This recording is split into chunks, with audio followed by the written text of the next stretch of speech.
Welcome to TCI's Tajh's Take. Obviously, Tajh Boyd's sitting right here to my left. I'm Will Vandervoort, and we're going to talk about a lot of things today, and we're obviously going to talk about Georgia Tech game, Tajh. And first of all, let's start there. Hold on, let's go rewind. Let's talk about Georgia Southern first and what you saw from that game. Give us your takes on it. You wrote a column that I thought was great. By the way, you're a very good writer.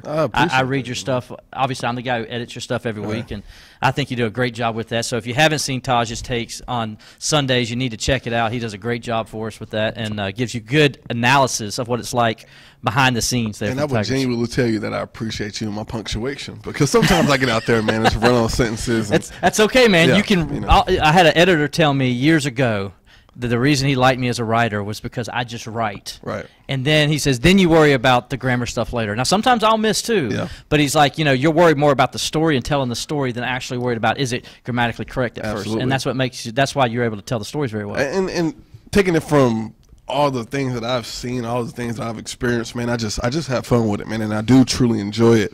And we were talking about, we're going to jump into this Georgia Southern game first and talk about the recap on it, and kind of the way I do things when I'm talking about writing a column or even just talking about it throughout the course of the week is I watch the game twice. I watch it the first time to kind of let my emotions just go where they may. Beats Tajh Boyd the fan. Oh my gosh, man!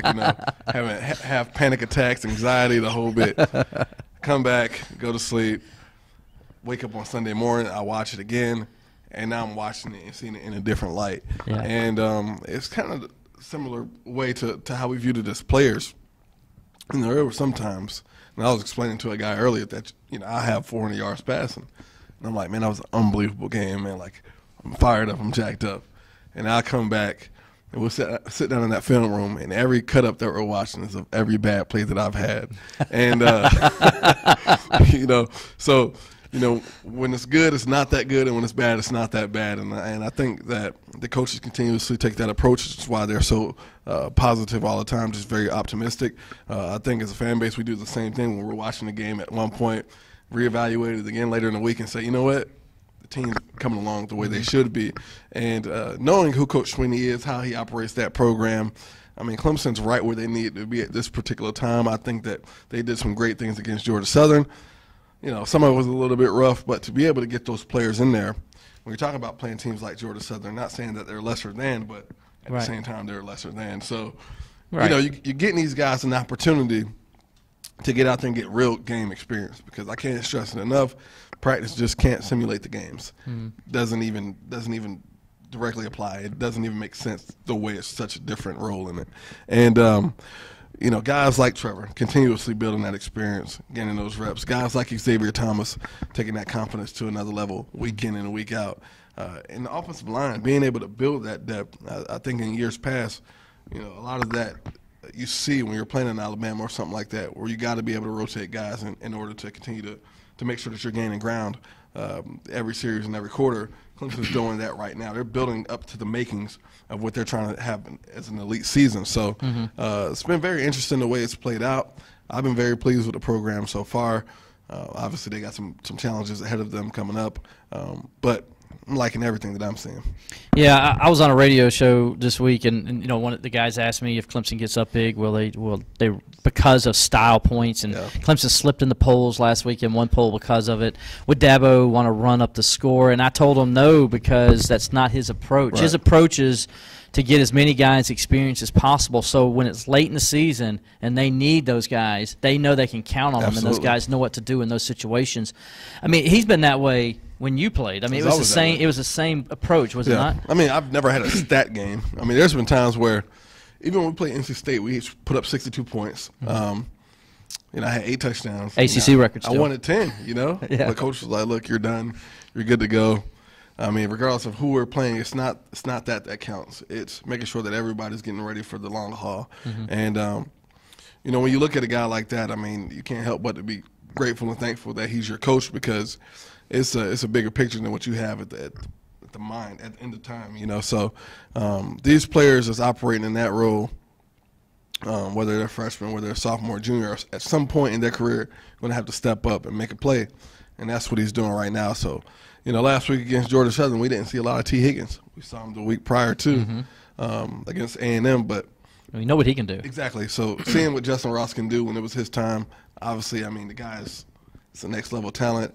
But it was special to see him go out there, have some fun, be able to play the way he wanted to, and just perform at a high level. ETN having, his career high, 162 yards. I mean, continuously building that confidence, not only in these particular players themselves, but as a collective unit. I mean, it's something special when you're talking about what it's going to look like in Week 11 and Week 12 and everything else of that nature. Yeah, and speaking of ETN, it was very obvious last week that they wanted to get the ground game going.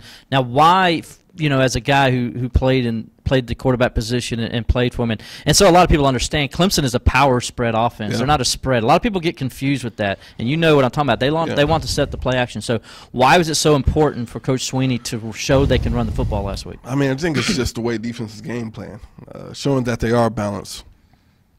There are so many different questions about how the quarterback system is working at this particular point that, there's going to be games where if Trevor's in there, they were just going to sit there and sit back and cover 4 or 2 and just see if they can run the football. And I think that Clemson has shown that, or it felt like if Kelly was going to be there, he can't throw the ball as well as they say he can. And let's stack the box and let's see if he can put it outside. So to show the versatility of what these guys can do works wonders when you're talking about the psyche of the defensive coordinator and their game plan coming forward. And so now here we go, kind of move into this week, and the Tigers are going to play Georgia Tech, ACC opener, 7th straight year. You were part of this 7th straight, where they've opened the ACC season on the road for 7th straight year. So they go to Atlanta, play. Let's start here. They're going to play at Bobby Dodd Stadium. Right. I know our boss doesn't really think too much of the ghosts of Bobby Dodd as much as me and you do. Right. I've seen some crazy things happen there as a reporter that Clemson team should not have lost. Yeah. You experienced it as a player. Talk to me about the ghost of Bobby Dodd. You think there's something to it, don't you? I'll tell you what, it's just different going down there in Atlanta. It's a weird, ambiance. I don't even know what it's hard to explain, because every year that we went down there and have lost, we've always been a better football team. And it's like things just start happening, man. There's fumbles, guys missing blitz pickup, running wrong routes, stuff that we've done perfectly the weeks prior to, and then you get to Atlanta and it just melts down. And I don't know if it's the light or the people or Bobby Dodd. It could be a little bit of both. So I tell you what, man. That 2000, I mean, you were talking before we came on, that 2009 game when Clemson was down 24-0, came back, took the lead. Georgia Tech tied it. Then they throw this long pass to Jacoby Ford, and it looks like you guys are going to win the game. And then all of a sudden there's a flag all the way back where the play started. Phantom call. Bobby Dodd threw it. Yeah. There's something about it. We were 8-0 coming into it my sophomore year, ranked number 5 in the country. Georgia Tech was like 3-5 or something like that coming into the game, and just lost it. I mean, just literally. I mean, it was the worst performance we had up to that point. And came back. My house was egged the whole bit. That's where that came from. So it was. Wow. Georgia Tech just doesn't sit well with me emotionally or anything else of that nature. I'll tell you. So. It's personal. It is. And I tell you what, man. When you're talking about the defense, though, Clemson notoriously has always had trouble with Paul Johnson and his triple option. Since Venables has come here, though, he's been able to stymie everything that they've thrown his way. And would you attest that more to the guys up front, the front 4, or was that more the secondary linebacker? I think it's a combination of the scheme and the players. I really do. I think it's the Jimmies and the Joes and the X's and O's. I really do believe that. To me, it's no coincidence Clemson's 5-1 under Brent Venables against Georgia Tech. That's no coincidence, because you look at the record before Brent Venables, it wasn't even close to that. Absolutely. Yeah. So I think there's something to it. However, that defensive front, what they've done the last 3 years against them, I went back and looked at it. They've given up an average of 121 yards rushing a game against them these last 3 years. Wow, 121. Only 121.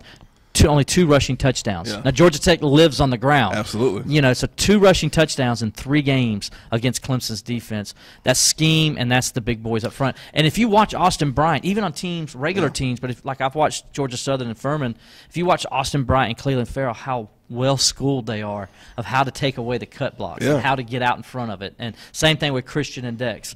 There's guys that are just they're so talented. They're so taught very well, or coached very well, and then a lot of it's just themselves. Yeah, they just know how to play disruptive figures out there. And you look at these guys, and where they're at in their careers. And for them, every game matters. Mm-hmm. I mean, they're putting everything they can on tape to make sure that they're 1, 2, 3, and 4 in the draft slots. And the way they're performing, I mean, it looks like that. I mean, every week there's a new guy that's stepping up and leading the charge, whether it's Austin or Cleveland or Dexter or Christian. Mm-hmm. And they feed off of that energy. It's the Power Rangers, and it looks a little bit stronger than the actual Power Rangers themselves. Exactly. So very impressed by those guys. You did tell me something like that. Georgia Tech's quarterback is not going to be 100% in this game? Yeah, he's 85%. Taquan Marshall is he's got a turf toe injury that he suffered against South Florida a couple weeks ago, and so he played hurt last week against Pittsburgh. Still ran the ball 25 times. However, that was against Pittsburgh's defensive front.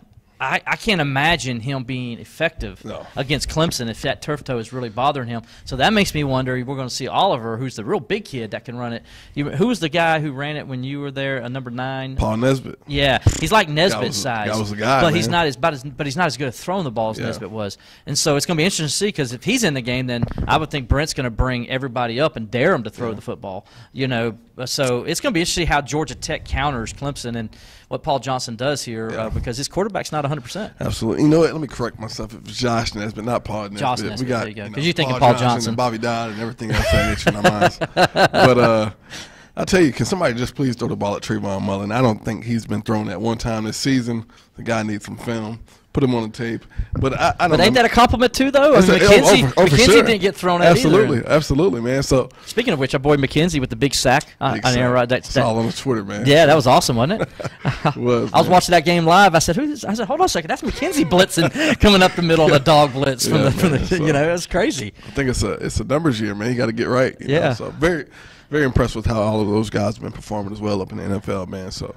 It's a hell of an alumni group that's playing up that way. It is. All right, so we talked about the defensive side. Okay, so the offensive side, Clemson's going to go with the 2-quarterback system again this week. Kelly Bryant's going to start. Trevor's going to come in. We'll probably see 2-2, 2-2, I'm sure. Do you think they do like they did at Texas A&M, though? If one of the guys gets the hot hand, then he becomes the quarterback the rest of the way? I think it's a little bit more of a different scenario playing against Georgia Tech, especially when you're talking about how much they could potentially control the clock. Mm-hmm. That's one of the things that I know as a player I stressed a lot coming into a game like this, because I didn't know how many series I was going to have of possession. You may have, because generally you probably have about 10 or 11 possessions a game. That's how that works, so you can map it out from there. But games like this, you might have 6 or 7, and if they have a really strong offense, you got to be able to match each drive. And I think in this particular game, I think you just play him a half. Let Kelly play one half, let Trevor play the half. Wow. If you're going to do the 2-quarterback system, because, there's no way to really get in the rhythm in these type of games, because that one drive that you go out and score in 4 or 5 plays, it may take you, a whole 6-7 minutes for you to even get the ball back. So I'm interested, again, to continue to see how they're going to play this situation out, this scenario out, because at some point they would have to make a decision headed forward if you're talking about winning the national championship and competing at that level. Right.